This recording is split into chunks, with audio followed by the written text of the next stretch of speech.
back to another video. This is actually the same day that I recorded for this right here, that little spoiler. So that's why I'm wearing the same clothes.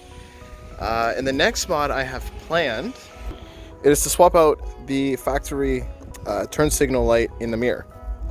And what I have to replace it is this smoked out sequential and white DRL turn signal light. And I've had this exact part, I believe it was late last year. I believe it was around November, maybe October, maybe even earlier. So I've had this part for a while, just never got around to doing it. And I opted out for the smoked version. So that's the OEM light compared to the smoked. You could also get a clear one, but I think the smoke will look good. Yeah, and it's a pretty straightforward mod, but you do have to rip apart your interior. And this is a mod I also sell on Subie Spec. So again, if you're interested, I'll provide an Instagram link down below or the tag. So basically everything you get in the kit is a driver's side and a passenger side light. The signal is plug and play, but this white wire is for your DRL. And you also get some zip ties and a couple T-taps. So yeah, it's a pretty straightforward kit, just requires a bit of work and time. To start this out, the most difficult thing to do in my opinion is dismantling the mirror, and the easiest way to do it is to do it while it's on the car. So first you have to pull this tab up, which I'm nervous to do.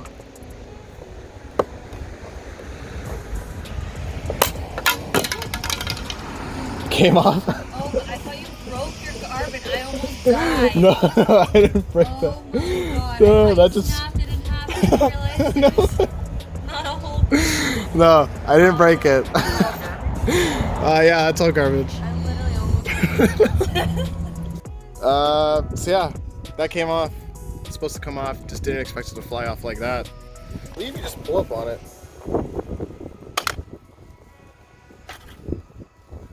Yeah, just like that. All right, now that's all cleaned up. The next part's pretty easy. Just unscrew these parts. And this should pop right out. There's a big ass spider, bro. Ooh. Okay. Oh, it's dead. I don't get it. There's like three dead spiders in here so far. And that's how you remove it. The next part's pretty easy. The only thing you have to do is disassemble your door card. So there's a screw in there you got to take out, and there's a screw up here you got to take out. And I've seen people recommend kind of stuffing something behind here just so you can get your fingers in and start pulling the pop clips out. I'm just gonna kind of go ahead at this and see how easy or difficult it is. Just kind of feel it out and see what works and what doesn't work. But use a flathead, pop this up. Same thing down there.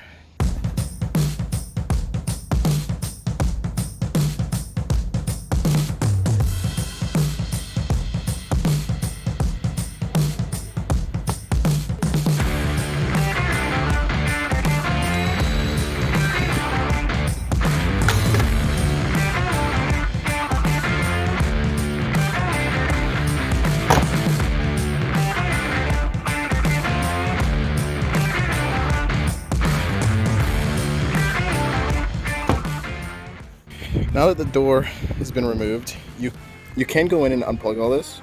I think I'm gonna try to avoid that because what we need to do is up here, and we have to pull this down, pull it down a little bit.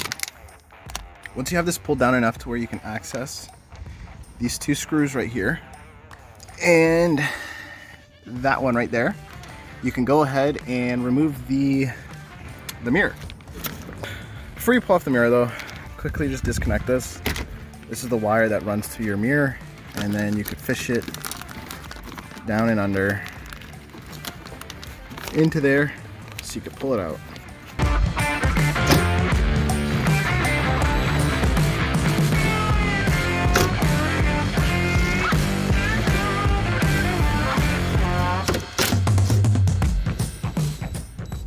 There you go.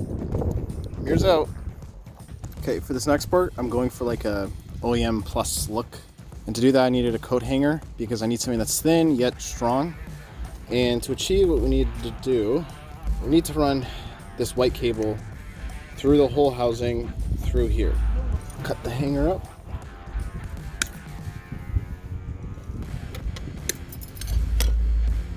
Okay, so scratch that. I'm not gonna run the wire through this. It's just gonna be too much work.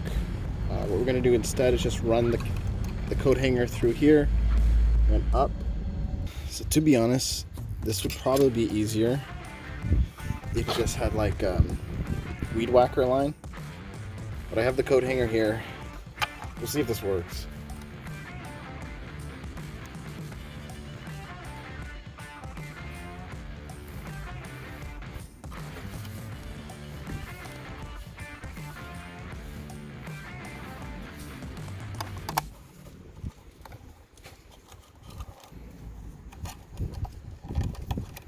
There we go. It's probably one of the more difficult parts. This next part's pretty simple. Plug her in. Line it all up.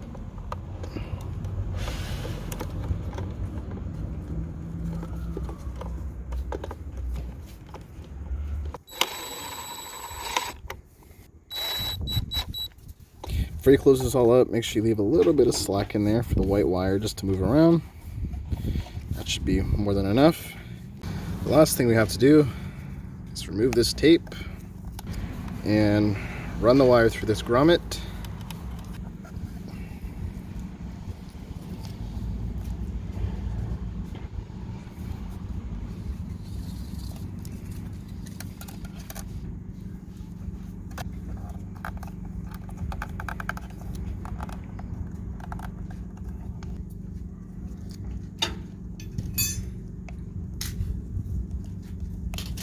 And that's it, we can throw it back on. Now for the fun part.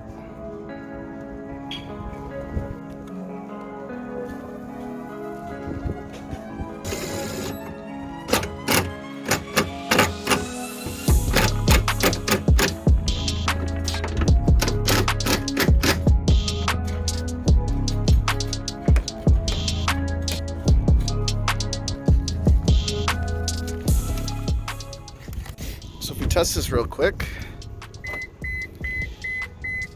it works, which is really nice in my opinion. The only thing that's not hooked up yet, it's the white DRL. It's this white cable right here, and there's two ways to really go about this. You can tap into the wire. You can tap into the first wire right here into one of these wires, and I kind of don't want to do that because I don't want to splice my wire. But the other option is I run it all the way through that grommet and do an out of fuse in the fuse box. And I don't really want to do that way, and I'm kind of leaning towards this way, but I got to figure out a way of doing it without tapping. And I'm hoping maybe I can get something that can kind of shove the wire into one of those spots. I don't really know if that's possible. All right, I got a little excited. I already threw on the smoke sequential mirror. Tested it, it works. And I got excited. I throw this back in because it was raining and I just wanted it in, so I forgot to record all this. But all this is hooked up. I ran the white wire through the mirror and it's out. Now, previously I was talking about hooking this up to the light switch. And on the passenger side, it's this connector that plugs in like down below. And it's that third wire, the green and black one right there. So if you go black, white, and green, it's the green and black wire. You could tap into that using the provided T-tap, which I don't want to do, but I'm going to try to do is use one of these little, where is it? One of these little pin connectors right there. I'm going to see if I could shove that into the connector and that would ground it. So I'm going to try that out real quick. And I went ahead and I put it on this wire, and this is the idea. I got this little pin connector. This is what it looks like. So I have this plugged in there now, and that's how it looks. When I'm done, I'm going to wrap it all up with electrical tape just to make sure it doesn't move, but I'm quickly going to test this just to double check and make sure everything works. Just to show you real quick, it works. And if you turn the power off on the car, it's gone. So, very nice. I'm just going to wrap this all up in electrical tape and throw it all back together. And I'm going to repeat this process on the driver door real quick.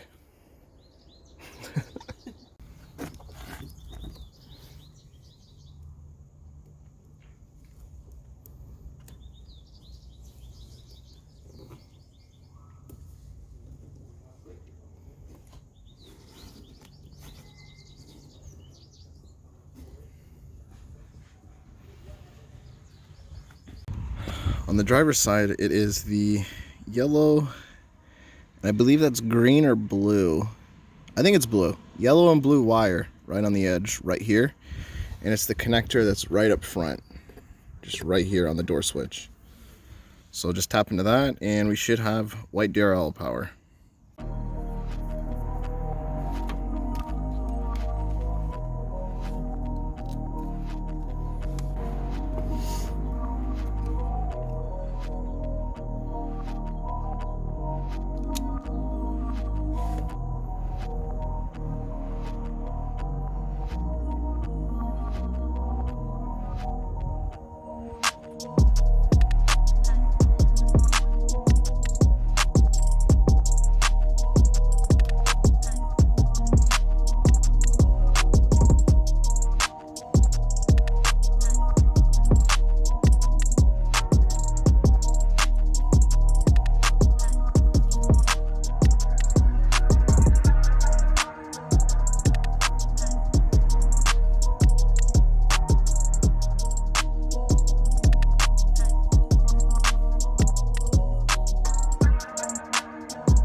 I wasn't recording any of that. Like that last bit.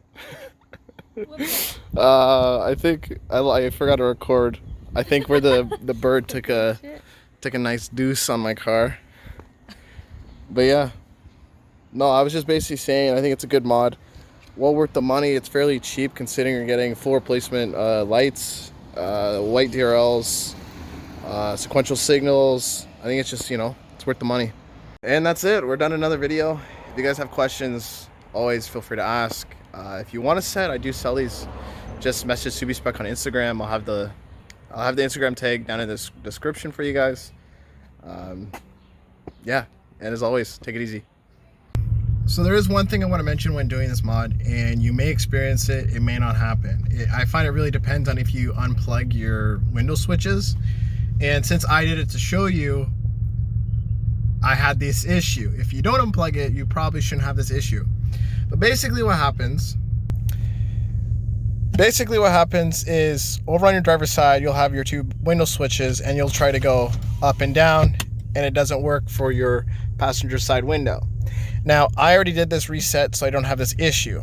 Now, if you do find you have this issue and this button is not working, make sure you start by having your window all the way up. Another thing that can happen is if the window is down when you try to do this, you might try to raise the window and it only goes up like, you know, an inch and then stops. And then you have to hit up again and it goes an inch and it stops. Keep doing that until the window is fully up. And when you start this, you have to hold the window down for 5 seconds. So count for 5 seconds. People say 3 works, but I just do 5. And then when you're done doing that, hold it up for 5 seconds. And once that 5 seconds is up, let go. And you should be able to just use your window like normal. Obviously, I did this ahead of time, but just showing you in case you run into this issue. And also make sure your car's on when you try to do this. If it's off, you try it, obviously it's not gonna work. So just a tip in case you run into that.